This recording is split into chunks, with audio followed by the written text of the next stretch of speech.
Bismillahirrahmanirrahim. Assalamualaikum warahmatullahi ta'ala barakatuh. Alhamdulillahi rabbil alamin. Wassalatu wassalamu ala syarafil anbiya wal mursalin wa ala alihi wa sahbihi ajma'in. Alhamdulillah, we are continuing with our growth model in coaching, free life coach training program that you can undertake, and it's quite easy to get certified as a positive Islamic psychology life coach, free of charge. We are our da'wah program to the world. So in the previous video, I've explained to you how in the 21st century the challenges to humanity, not only the ummah, is so severe that if we are not careful, we will self-destruct this civilization in the 21st or the 22nd century. And this is the problem of how the whole system of addiction is being imposed upon us. So we have to understand that from the Islamic perspective, we have four realms or four domains of existence, and that we are not just a physical being living in a physical world, in a material world, but we are a spiritual being temporarily living in a physical world, and that we have our four domains. Our physical realm, we have our existence as we live in this dunya. We have our mind, our akal, or our consciousness. We have our heart, our qalb, and then we have our roh. And these are the permanent entity that Allah subhanahu wa ta'ala, from the realm that He created us, in the realm of Alastum bi Rabbikum, where we have a covenant with Him, He has given us this beautiful spirituality that will last forever and ever and ever, beyond space, beyond time, beyond quantum physics, beyond whatever scientific name that you want to put to it. So what is important is for us to understand that basically once we understand this, we have to overcome this whole idea of addiction that is being imposed on all humanity, and that is a very dangerous approach. There is by design or by commercial interest, by the oligarchs, all right?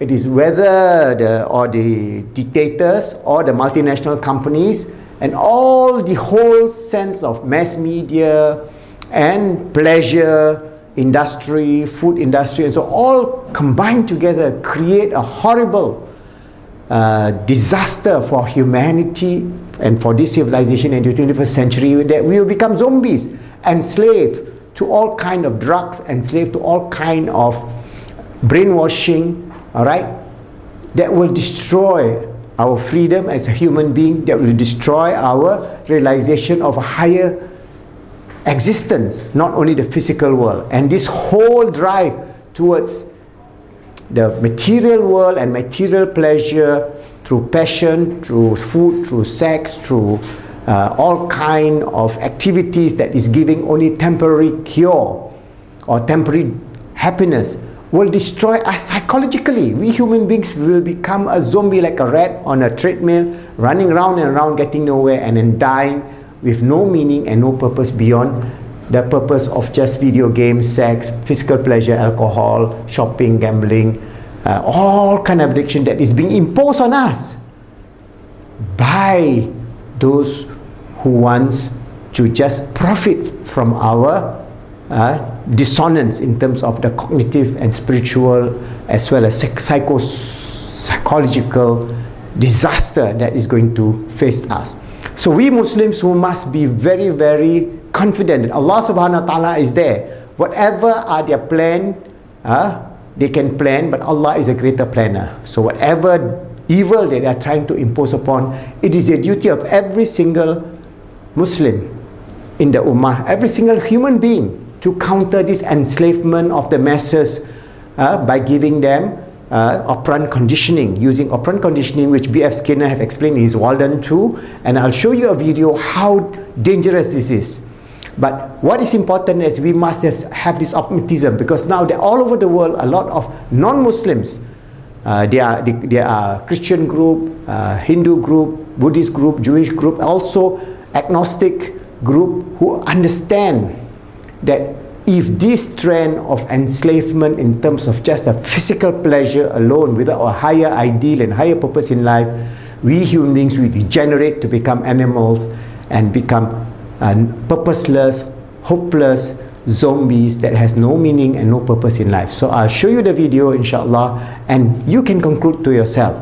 And this is a very, very difficult message that I have to give it to you, but once you understand that, let's put our head together, work together, all of us as Muslims, unite and help each other to maintain our deen.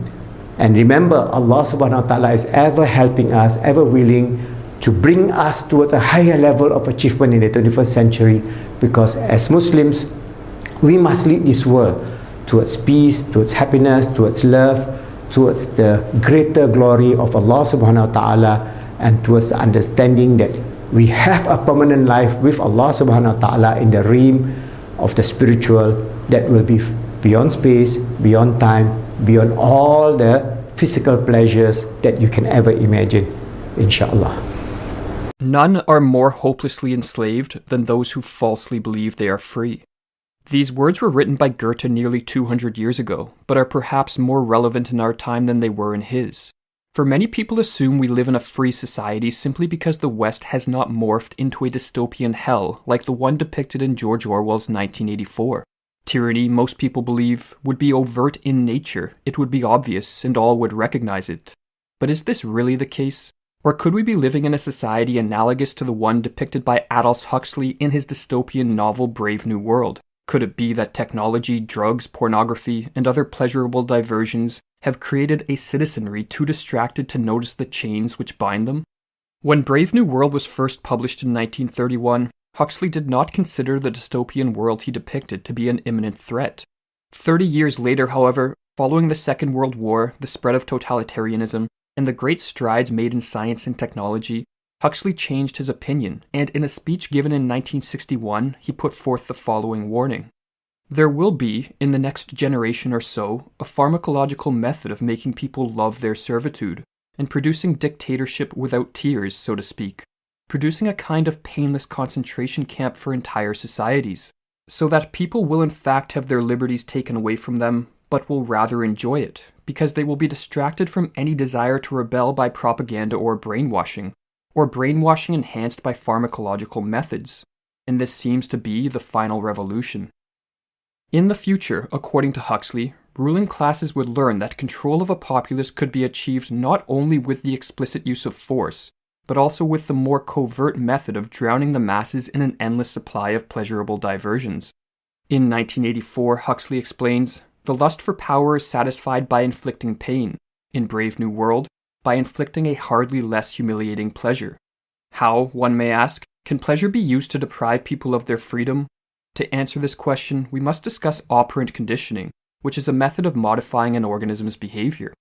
In the 20th century, the Harvard psychologist B.F. Skinner performed a famous set of experiments in which he tested different methods of introducing new behaviors in rats. These experiments brought to light how the powers that be can condition humans to love their servitude. In one set of experiments, Skinner attempted to cultivate new behaviors via positive reinforcement. He provided the rat with food any time it performed the desirable behavior. In another set of experiments, he attempted to weaken or eliminate certain behaviors via punishment. He triggered a painful stimulus when the rat performed the behavior Skinner wished to eliminate. Skinner discovered that punishment temporarily put an end to undesirable behaviors, but it did not remove the animal's motivation to engage in such behaviors in the future. Punished behavior, writes Skinner, is likely to reappear after the punitive consequences are withdrawn. Behaviors that were conditioned via positive reinforcement, on the other hand, were more enduring and led to long-term changes in the animal's behavioral patterns. Huxley was familiar with Skinner's experiments and understood their socio-political ramifications.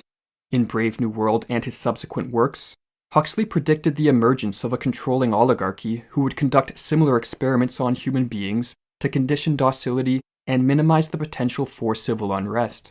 Skinner, like Huxley, also understood the social implications of his experiments, but he believed, contrary to Huxley, that operant conditioning could be used by social engineers for the greater good, leading to the development of a scientifically managed utopia. The following passage from Skinner's book Walden 2, however, reveals that such mass conditioning would in reality make possible a pernicious form of tyranny, one in which the masses would be enslaved, yet feel themselves to be free. Now that we know how positive reinforcement works and why negative doesn't, writes Skinner, we can be more deliberate and hence more successful in our cultural design. We can achieve a sort of control under which the controlled nevertheless feel free. They are doing what they want to do, not what they are forced to do. That's the source of the tremendous power of positive reinforcement. There's no restraint and no revolt. By a careful design, we control not the final behavior, but the inclination to behave, the motives, the desires, the wishes. The curious thing is that in that case, the question of freedom never arises. In Brave New World, the main reward used to condition subservience via positive reinforcement was a superdrug called Soma. The world controllers, writes Huxley, encouraged the systematic drugging of their own citizens for the benefit of the state.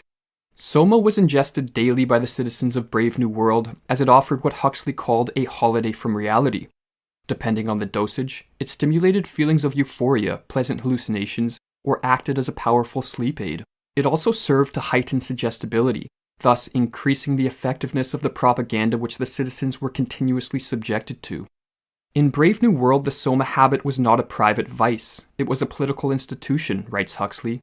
The daily Soma ration was an insurance against personal maladjustment, social unrest, and the spread of subversive ideas. Religion, Karl Marx declared, is the opium of the people. In Brave New World, this situation was reversed. Opium, or rather Soma, was the people's religion. But the world controllers of Brave New World did not rely on Soma alone. Sexual promiscuity was promoted by the state as another tactic to ensure everyone enjoyed their servitude. The slogan, "Everyone belongs to everyone else," was drilled into the minds of the citizens from a young age, and with the institutions of monogamy and the family abolished, everyone was able to indulge their sexual impulses without hindrance. The constant access to sexual gratification served to help ensure the citizens were too distracted to pay attention to the reality of their situation. State-sanctioned entertainment also played an important role in creating the painless concentration camp of Brave New World. What Huxley called non-stop distractions of the most fascinating nature were used by the state as instruments of policy to drown the minds of its citizens in a sea of irrelevance. The parallels which exist between Brave New World and societies of the modern day are undeniable. In Brave New World Revisited, published in 1958, Huxley asked himself how future social engineers could convince their subjects to take drugs that will make them think, feel, and behave in the ways they find desirable. He concluded, in all probability, it will be enough to merely make the pills available. Today, an estimated 1 in 6 Americans are on some form of psychotropic drug. An opioid crisis has spread across the West.